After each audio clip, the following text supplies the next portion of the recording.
ஓம் ஜெய் சீதாராம், ராதே கிருஷ்ணா. அன்பு நண்பர்களே, உங்கள் அனைவரையும் எனது தெய்வீக பயணம் யூடியூப் சேனல் சார்பாக அன்புடன் அழைக்கின்றேன். நாம் தற்போது ஒரு சிறப்பான உற்சவத்தினை காண இருக்கின்றோம். ஒவ்வொரு ஆலயங்களிலும் நடைபெறும் உற்சவங்கள் பல்வேறு வடிவங்களில் இருக்கும். ஆகம் விதிகளில் நடைபெறும் உற்சவங்கள் இருக்குது. பக்தர்களோட அன்பின் மிகுதியால் நடைபெற உற்சவங்களும் உண்டு.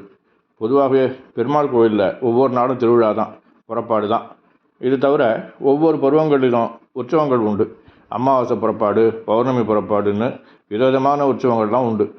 இது தவிர வருஷம் நடைபெறும் பவித்திர உற்சவம், அத்தியன உற்சவம் போன்ற சிறப்பான உற்சவங்களும் இருக்குது. இது தவிர பிரம்மோற்சவம் இன்னும் சொல்லக்கூடிய அதிக நாட்கள் நடைபெறக்கூடிய உற்சவங்களும் இருக்குது. பிரகார வரம் திருவிதி வரும் வழியில் ஆலய உற்சவங்களில் உற்சவமூர்த்திகள் வரம் வருவார்கள். இந்த வரம் வருவதில் பிரகார வரம், மாடவீதி வரம், தேரிவீதி வரம், சில நேரங்களில் ஊரை விட்டு வெளியூர்களுக்கு புறப்பாடுன்னு நடைபெறும். குறிப்பாக மாசி மக தீர்த்தவாரின்ற முதல் நேரங்களெல்லாம் சன்னதியை விட்டு பல கிலோமீட்டர்கள் தூரத்துக்கு பல ஊரின் வழியே பெருமாள் எழுந்துள்ளதெல்லாம் உண்டு. செல்லும் போதும் வரும்போதும் பல ஊர்களில் மண்டபப்படியை அவர் ஏற்றுக்கிறதும் உண்டு. இந்த வீதி வடங்களில் பல வாகனங்களில் உற்சவமூர்த்திகள் எழுந்துருவார். வைணவ சமயத்தில் பெருமாள் பிரம்மோற்சவ காலங்களில் சில குறிப்பிட்ட உற்சவ காலங்களில் வெவ்வேறு வாகனங்கள் எழுந்தருளி காட்சி தருவார். சேஷ வாகனம், கஜ வாகனம், அஸ்வ வாகனம், கற்பகருட்ச வாகனம், அனுமன் வாகனம், சூரிய பிரபை, சந்திரபிரபைன்னு வாகனங்கள் ஒவ்வொன்றுக்கும் ஒவ்வொரு தத்துவமும் கதையும் மரபும் இருக்குது. மூலமூர்த்தி தரிசனம் போலவே திருவீதி வரம் பெற ஒவ்வொரு எம்பெருமான்களும் தரிசிப்பது சிறப்பான அம்சமாகும். பெருமாள் எத்தனையோ வாகனங்களில் வீதி விழா வந்தாலும் கருட வாகனத்தின் மீது வரம் காட்சி தர்றதுங்கிறது ரொம்ப சிறப்பாக கருதப்படுறது. கருட வாகனத்தில் பெருமாள் எழுந்தருள்வதை கருட சேவை அப்படின்னு சொல்லுவாங்க. எந்த திவ்ய தரிசனம் கருட சேவை என்றால் அன்றைக்கு ஆயிரக்கணக்கில் மக்கள் கூடுவார்கள். கருட சேவை பார்த்தால் பெரும் புண்ணியம் என்று கருதுவார்கள். பொதுவாகவே வானத்தில் கருடனை பார்க்கறது புண்ணியம்னு சொல்லும்போது கருடன் மீது பெருமாளை தரிசிப்பது பெரும் புண்ணியம் இல்லையா? ஒவ்வொரு ஆலயங்கள்லையும் கருட சேவை உற்சவத்திலையும் சிறப்பானதாக இருக்கிறதுனால சில குறிப்பிட்ட திருத்தலங்களில் கருட சேவை உற்சவம் ஆயிரக்கணக்கான பக்தர்களை பக்தியில் ஈர்க்கக்கூடிய ஒரு உற்சவமாக இருக்குது. கருட சேவை உற்சவங்களில் காஞ்சி வரத கருட சேவையும், புரட்டாசி திருமலை பிரம்மோற்சவத்தில் நடக்கும் கருட சேவையும், ஆழ்வார் திருநகரில் நடைபெறும் நவதிருப்பதி கருட சேவையும், வில்லிபுத்தூர் கருட சேவையும் ரொம்ப சிறப்பானதாக கருதப்படுறது.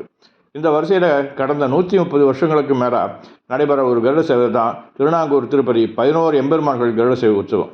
அன்றைக்கு லட்சக்கணக்கான மக்கள் கருட சேவையை காண்பதற்காக திருநாங்கூரில் கூடுவார்கள். இந்த கருட சேவையின் பின்னணியில் பல சுவையான செய்திகளில் இருக்குது. இந்த ஆண்டு இது கடந்த 30ஆம் தேதி அன்று இரவு இந்த திருநாங்கூரில் நடைபெற்றது. வைணவ திருத்தங்கள்னா 108 திருத்தலங்களில் ராமானுஜ வைணவ பரவலை பிரதானமாக சொல்கிறது வழக்கம். எந்த திருத்தலத்தை 12 ஆழ்வார்களில் யாராவது ஒருத்தராவது குறைந்தபட்சம் ஒரு வரியாவது பாடியிருந்த அந்த தமிழ்ச்சொற்களை பெற்ற திருத்தலமே வைணவத்தில் திவ்ய தேசமாக கருதப்படுறது. மங்களாசாசனம் பண்ண இடங்களெல்லாம் திவ்ய தேசமாக கருதப்படும். தமிழால் பாடப்படாத தலங்கள் எத்தனை பிரசித்தி பெற்று இருந்தாலும் புராண இதிகாச தலங்களாக கருதப்படுமே தவிர திவ்ய தேச கணக்கில் இது சேராது. இந்த 108 திருத்தலங்களையும் சில அழகான செய்திகளை இப்போ நாம் பார்க்கலாம். சில திவ்ய தேசங்களில் 2 இடத்துல இருக்கும், ஆனால் ஒரே திவ்ய தேசமாக கருதப்படுறது. உதாரணமாக திருவாதி, திருநகரி இவை இரண்டும் தனித்தனியான கோயில்கள் 4 அல்லது 5 கிலோமீட்டர் தூர வித்தியாசத்தில் இருக்கின்றது. ஆனால் இவை இரண்டும் சேர்ந்து ஒரே திருப்பதியாகத்தான் இங்கே நம்ம கொள்கிறோம். அதேபோல ஆழ்வார் திருநகரி அருகே திருத்தொலைவில்லி மங்கலம் என்ற திருப்பதியும் 2 கோயில்கள் ஒரே திருப்பதியாக கருதப்படுறது. சில இடங்களில் அருகாமையில் உள்ள கோயில்கள் அனைத்தும் சேர்ந்து ஒரு தொகுப்பாக கருதுவார்கள். திருநெல்வேலியில் ஆழ்வார் திருநகரை சுற்றி இருக்கக்கூடிய 9 திருத்தலங்களையும் ஒன்றாக சேர்த்து நவதிருப்பதி என்று அழைப்பார்கள். அதை போலத்தான் சீர்காழியில் திருநாங்கூர் என்கின்ற பகுதியை சுற்றி இருக்கக்கூடிய 11 திவ்ய தேசங்களை ஒன்றா இணைச்சு திருநாங்கூர் திருப்பதின்னு சொல்கிறாங்க. இந்த 11 ஸ்தலங்களை இணைக்கிற கருட சேவை தான் திருநாங்கூர் கருட சேவை. இந்த திருநாங்கூர் திருப்பதிகள் என்னென்னு பார்ப்போமா? திருநாங்கூருக்குள்ளே இருக்கக்கூடிய கோயில்கள் திருக்காவடம்பாடி, திரு அரிமேய விண்ணகரம், திருவன் புருஷோத்தமம், திரு செம்பன் செய் கோயில், திரு மணிமாடக் கோயில், திரு வைகுண்ட விண்ணகரம். திருநாங்கூருக்கு வெளியே இருக்கக்கூடிய கோயில்கள் திருத்தேவனார் தொகை, திருத்தெற்றி அம்பலம், திருமணிக்கூடம், திருவள்ளக்கூடம், திருப்பாத்தன்பள்ளி. இது அன்பின் அடிப்படையில் அமைந்த உற்சவமாகும். திருநாங்கூர் 11 எம்பெருமான் கருட சேவை உற்சவம் கடந்த 131 வருஷமாக நடந்துகிட்டு. இந்த ஆண்டும் அது நடைபெற்றது. கடந்த 30ஆம் தேதி அன்று இது நடைபெற்றது. நம்ம ஏற்கனவே சொன்னது போல பிரம்மோற்சவத்தில் நடைபெறுகின்ற கருட சேவை ஆகம விதிகளின் பிரகாரம் நடைபெறுகின்ற ஒரு கருட சேவையாகும். எந்தெந்த நாளில் என்னென்ன வாகனத்தில் பெருமாள் வீதியோடம் வரணும்னு இந்த ஆகமத்தில் தான் சொல்லப்பட்டிருக்கு. அந்த ஆகமங்கள் அடிப்படையில் கருட சேவை உற்சவம் நடைபெற்றது. ஆனால் திருநாங்கூர் கருட சேவை பக்தர்களின் அன்பின் அடிப்படையில், பக்தியின் அடிப்படையில், திருமங்கை ஆழ்வாரின் பாசனங்களின் அடிப்படையில் தான் நடைபெற்றிருந்தது. ஒரு அற்புதமான உற்சவமாகும். இது ஒரு 3 பகுதிகளாக கொண்டது. ஒவ்வொரு ஆண்டும் தை அமாவாசை அன்னைக்கு திருமங்கை ஆழ்வார் திருநகரி ஆஸ்தானத்தை விட்டு புறப்பட்டு மஞ்சள் குழி உற்சவம் கண்ட பின்னர் திருநாங்கூர் மணிமாட கோயிலுக்கு எழுந்துள்ளார். அமாவாசைக்கு மறுநாள் திருநாங்கூர் 11 எம்பெருமான்களின் மங்களாசாசனம். அதைத் தொடர்ந்து அன்றைய தினம் இரவு பிரம்மாண்டமான கருட சேவை உற்சவம் நடைபெறும். இந்த உற்சவம் 3 பகுதிகளாக கொண்டது. முதல் நாள் திருமங்கை ஆழ்வார் சில திருத்தலங்களில் சென்று பாடி மதியம் மஞ்சள் கொடி உற்சவம் கண்டுள்ளார். இது முதல் பகுதி.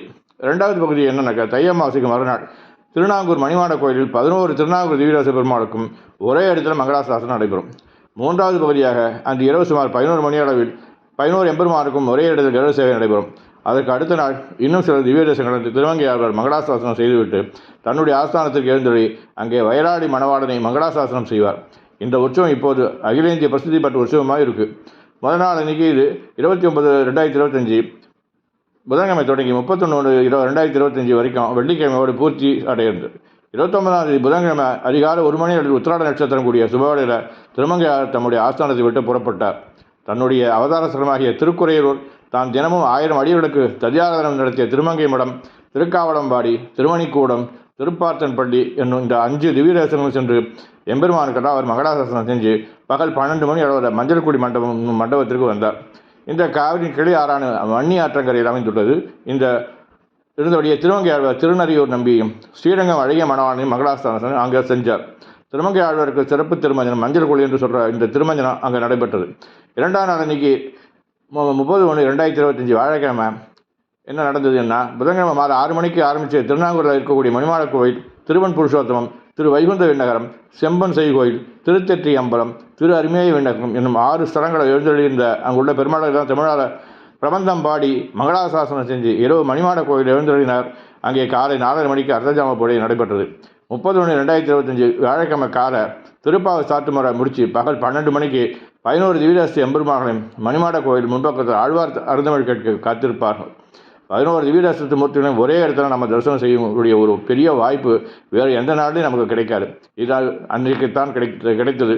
திருமங்கை ஆழ்வார் முத்துத்தொடை தாம பந்தலுக்கு எழுந்திருந்தார்.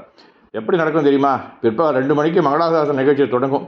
ஒவ்வொரு திவ்யராசி எம்பெருமான்களும் ஆழ்வாருக்கு எதிரே வந்து நிற்பார்கள். ஆழ்வார் பெருமாளை கைகூப்பியபடி வரம் வருவார். அந்த பெருமாளுக்குரிய பாசனங்கள் எல்லாம் பாடப்படும். மங்களாசாசனம் முடிஞ்சிடும், ஆரத்தி எடுக்கப்படும். பெருமாள் ஆழ்வாருக்கு தனது மாலை, பரிவட்டம், சடாரி முறிய மரியாதைகளை எல்லாம் வழங்குவார். பின்னாடி அந்த பெருமாள் மேலதாளத்தோடு மண்டபத்திற்குள்ளே வருவார். உடனே அடுத்த பெருமாள் வந்து நிற்பார். திருமங்கையாரின் பாசனங்கள் பாடப்படும். பெருமாள் அவருக்கு மாலை பரிவட்ட மரியாதைலாம் சடாரி முறையோடு செய்வார்.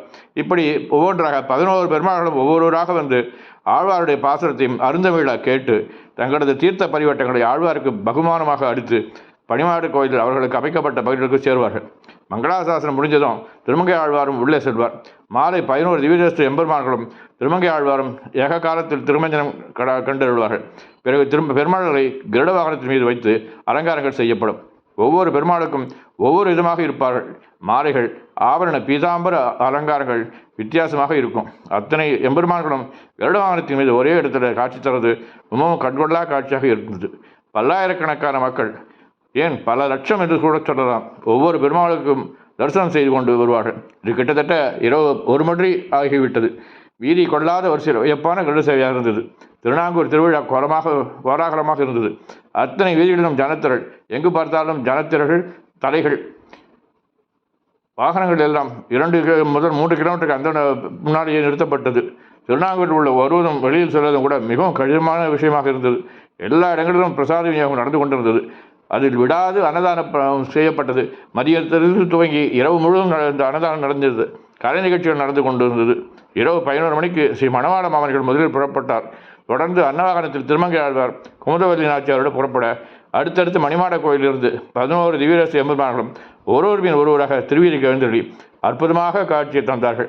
இந்த காட்சியானது பரமபதத்தில் கூட நாம் பார்க்க முடியாத ஒரு காட்சியாக இருந்தது. நள்ளிரவில் பகல் போல வர்ண விளக்குகள் ஜாலம் சேர்ந்தார். வாத்திய இசை முழங்க வான வேடிக்கைகளும் மத்தாப்புகளும் வர்ணஜாலம் நிகழ்த்த கருடசேவை நிகழ்ச்சி தொடங்கியது. விடிய நடந்தது. விடியல் காலை 5 மணிக்குத்தான் இது நிறைவு பெற்றது.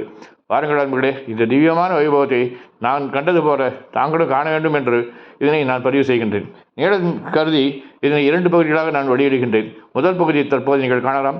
அடுத்து நீங்கள் தொடர்ந்து 2ஆம் பகுதியையும் கண்டு தங்களது மேலான கருத்துக்களை பதிவு செய்வீர்கள் என்று நம்புகின்றேன். நன்றி, வணக்கம்.